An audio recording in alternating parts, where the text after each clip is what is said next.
Mais les problèmes avec mes frères congolais, c'est qu'on n'arrive pas à regarder notre réalité en face. Et je vous jure les amis, nous sommes tous tombés dans le piège d'un pompier pyromane. Et aujourd'hui, cet accord est en train de les scripiler. Bienvenue à toi sur ma chaîne, moi c'est Rakakili. Ici je te parle de l'actualité africaine, du développement personnel et surtout j'incite bien communautaire du peuple africain. Si c'est un sujet intéressant pour toi, merci de t'abonner et surtout n'oubliez pas de partager cette vidéo. C'est parti. Aujourd'hui on va parler de la République démocratique du Congo.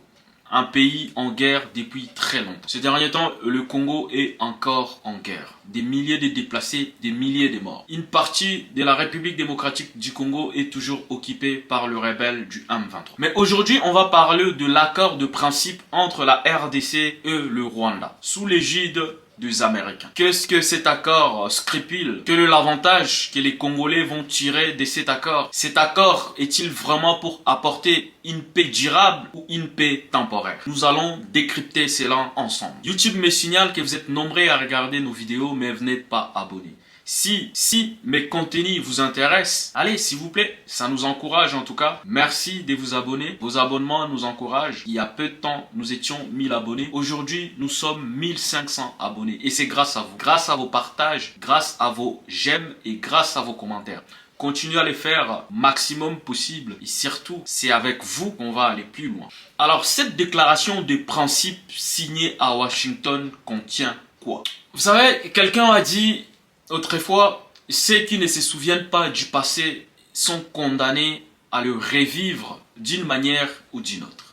C'est vrai qu'aujourd'hui, le peuple congolais est en souffrance, surtout à l'est du pays. Mais, comme je l'ai toujours martelé dans mes vidéos, ce peuple mérite une paix durable, et non une paix temporaire, et non une paix qui va servir encore aux étrangers.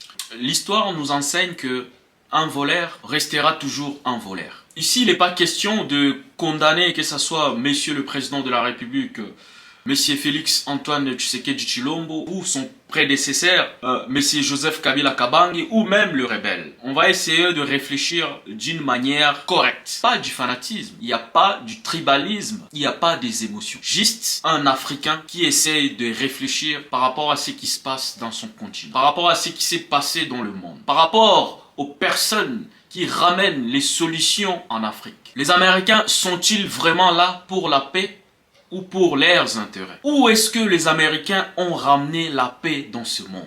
Comme je l'ai dit, on va analyser cela d'une manière froide, sans émotion, juste le fait. Les Américains étaient censés de ramener la paix en Afghanistan. Vous savez ce qu'il en reste aujourd'hui. Les Américains étaient censés de ramener la paix en Irak. Vous savez ce qu'il en reste aujourd'hui. Les Américains ont été censés de ramener la paix en Libye à travers Obama et Nicolas Sarkozy. Vous savez ce que c'est la Libye aujourd'hui. Sous l'égide des Américains, les Européens ont cherché à ramener la paix au Mali, au Burkina Faso, au Niger. Vous savez ce que ça a ramené aujourd'hui.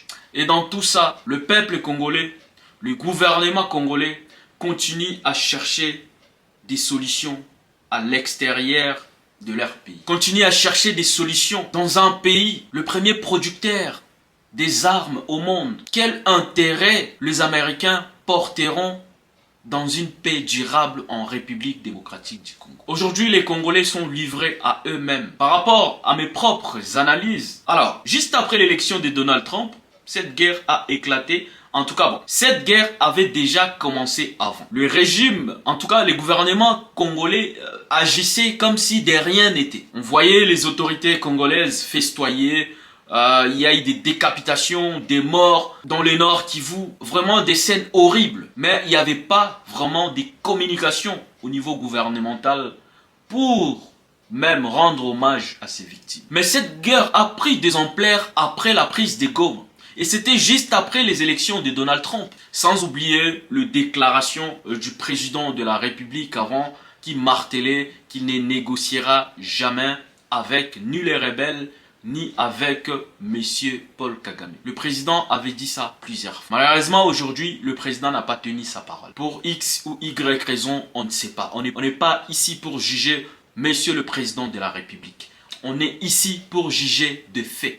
Parce que des faits sont têtus Le fait ne ment pas. C'est la réalité, c'est réel. Mais le problème avec mes frères congolais, c'est qu'on n'arrive pas à regarder notre réalité en face. Kabila avait signé des accords avec les Américains. Kabila est resté 18 ans au pouvoir. Le premier mandat du président de la République actuelle s'est passé, on va dire, d'une manière tranquille. Il n'y a pas eu de soulèvement populaire, il n'y a pas eu de guerre, il n'y a pas quoi que ce soit. Il n'y a pas eu. Après son élection pour le deuxième mandat, c'est là où le petit problème ont commencé. Juste en train de vous ramener en tout cas, pas à pas pour, au final, on va dire, analyser cet accord de principe. Nous sommes face d'une situation où vous avez les anciens accords qui ont été signés. Et peut-être, en tout cas, ce que je pense, ce que j'essaie d'analyser, à mon humble avis, la guerre qui a éclaté encore aujourd'hui à l'est de la République démocratique du Congo, c'était justement pour préparer la population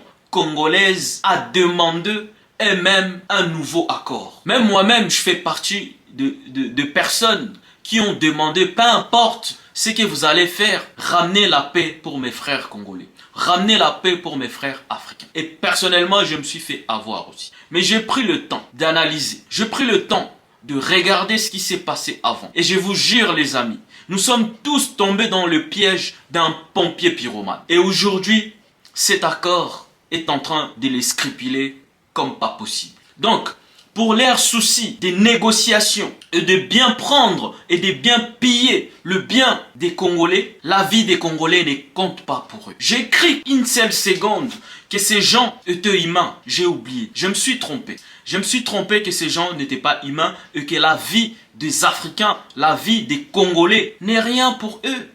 Tant qu'ils s'y viennent, tant qu'ils arrivent à leurs besoins, la vie d'un Africain ne compte pas pour eux. Ils sont là pour vendre des armes.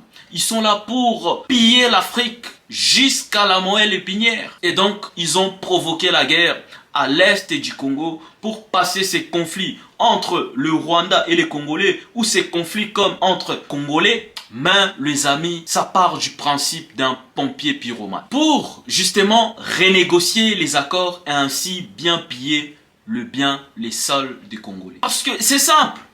Vous ramenez la guerre à un endroit. Vous savez que vous avez la solution. Mais vous ne pouvez pas imposer, vous ne pouvez pas venir sortir de nulle part et vous dites au gouvernement congolais, non, on doit révisiter les accords, on doit re-signer les accords. Non. Il faut préparer l'opinion publique. Il faut préparer la population congolaise. Il faut préparer la population africaine à demander la paix. Et là, vous allez sortir, oui, on va vous ramener la paix. Mais à condition, vous devez signer ça. Et là, les gens vont sortir, ah, tel nous a ramené la paix, tel nous a ramené la paix, tel nous a ramené la paix. Malheureusement, ce n'est pas une paix durable. Parce que, on va le décrypter d'abord. On va décrypter ça. On va voir ça. Cet accord demande la reconnaissance mutuelle de l'intégrité territoriale de deux pays. Maintenant, je vous invite à réfléchir entre le Rwanda et le Congo qui réclament une partie du territoire de l'autre. Réfléchissez bien. L'intégrité territoriale, la reconnaissance de l'intégrité territoriale de deux pays. Le Rwanda a toujours martelé que l'Est de la RDC, bien avant le partage de l'Afrique, faisait partie du Rwanda. Le Congo n'a jamais réclamé un morceau du territoire rwandais. Dans ce document, il est aussi notifié que les deux pays s'engagent à ne pas soutenir des groupes rebelles. Donc, on sous-attend du côté de la République démocratique du Congo de FDLR, qui sont les anciens Hutus qui se sont réfugiés au Congo. Et du côté du Rwanda, on sous-attend le M23. Mais est-ce que le FDLR ont déjà foulé les sols rwandais pour aller agresser les Rwandais? Ça a déjà existé ça? Jamais. Jusqu'à présent, c'est toujours les Rwandais qui viennent, en tout cas, chercher, entre guillemets, le FDLR dans le territoire congolais. Frères et sœurs, ouvrons les yeux. Il y a un autre point scripulé dans cet accord, ce troisième point majeur, la coopération économique et minière entre la RDC et les Rwandais. Mais les Rwandais, ils ont quel minerai le Rwanda? Qui va bénéficier vraiment de cet accord? C'est les Congolais ou c'est les Rwandais? Au nom de la paix, tout Congolais va demander, il n'y a pas de problème. Au nom de la paix. Donc tu provoques la guerre et tu viens avec la solution. Mais je vais t'apporter une solution, mais tu dois me donner ça. Ce que tu m'avais donné avant avec Kabila, Avec Joseph Kabila, ça ne suffit plus. Aujourd'hui, nous vivons dans un monde où la technologie est en train d'atteindre son paroxysme, où on a besoin de matières premières, cobalt, coltan, colombo-tantalite. Et donc, ce qu'on a signé là avant, ça passe plus. On doit renégocier. Ok, on ne peut pas renégocier comme ça, vas-y. Moi, je vais t'envahir, le peuple va demander la paix, et boum, on va signer notre contrat. Oui, Congolais, réveillez-vous. Vous êtes en train de tomber dans ce piège-là. Rappelez-vous, Mzee Laurent Désiré Kabila, qui a voulu, en tout cas, annuler tous ces accords. Il n'a même pas fait 2 ans au pouvoir. Aujourd'hui, les capitaines Ibrahima Traoré, l'AES, ils sont menacés de partout. Parce qu'ils ont refusé ce genre d'accord. La patrie ou la mort. Nous vaincrons. Mais au Congo, ce n'est pas ça. Au Congo, personne n'a le droit de parler. C'est un Rwandais. Mais aujourd'hui, vous allez coopérer avec des Rwandais sur vos minerais stratégiques. Dans cette coopération économique et minière, il y a aussi un renforcement de la transparence mutuelle et des investissements communs sous l'égide des Américains. Donc, toute personne qui disait en tout cas le contraire de ce que le gouvernement en place martelait, il était traité des Rwandais. Il était traité des agents rwandais. Mais aujourd'hui, la RDC est prête à coopérer d'une manière transparente avec les Rwandais. Rappelez-vous au nom de la paix, que personnellement j'ai demandé aussi, la paix. Mais une paix durable. Et cette paix n'est pas durable parce que, admettons, pour X ou Y raison, les Très-Hauts bénissent les Congo et on tombe sur quelqu'un comme Ibrahima Traoré. Vous pensez vraiment que cette paix va être durable? Il faut être fou pour croire à ça. Il faut être fou pour penser ça, que aujourd'hui, les accords qui peuvent être signés entre la RDC et les Rwandais sous l'égide des Américains, que ça peut ramener une paix durable. Parce que un jour ou l'autre, la RDC aura son nouveau Laurent Désiré Kabila, aura son nouveau Ibrahima Traoré.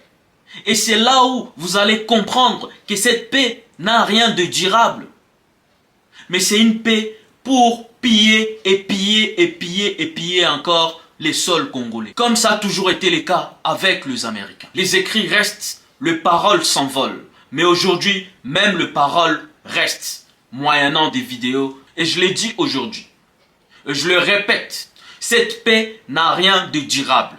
Les jours où un Congolais se réveillera, les jours où les Très-Hauts décidera de placer ces pays, de placer à la tête de ces pays un autre Désiré Kabila, un autre comme le capitaine Ibrahima Traoré, et là, vous allez comprendre que cette paix qui va être signée aujourd'hui n'a rien de durable. Aujourd'hui, les Rwandais possèdent une raffinerie d'or, d'étain, de cobalt, des colombo-tantalite, chose que la RDC ne possède. Et même s'il y a ces investissements et que les Congolais doivent construire ça, on ne sait pas si ça va aboutir parce qu'il y a tellement de corruption, malheureusement, dans notre pays, parce qu'il y a tellement de corruption en Afrique, notamment en République démocratique du Congo. Et donc, cet accord va encore être bénéfique au Rwanda et aux Rwandais, et surtout à se mettre, les Américains, à se mettre l'OTAN. Qui dirige l'OTAN si ce n'est pas les États-Unis? L'OTAN voulait envoyer des soldats en Ukraine, notamment par la France, l'Angleterre et consorts là. Mais aujourd'hui, qui discute pour la paix en Ukraine? Si c'est pas, mais c'est Donald Trump. Je le dis encore, Congolais, réveillez-vous. Mes frères congolais, soyons vigilants. Soyons vigilants parce que l'ennemi de l'Afrique, l'ennemi des Africains, procède toujours de la même manière. Il crée le feu et il veut lui-même éteindre le feu, se présenter comme un héros.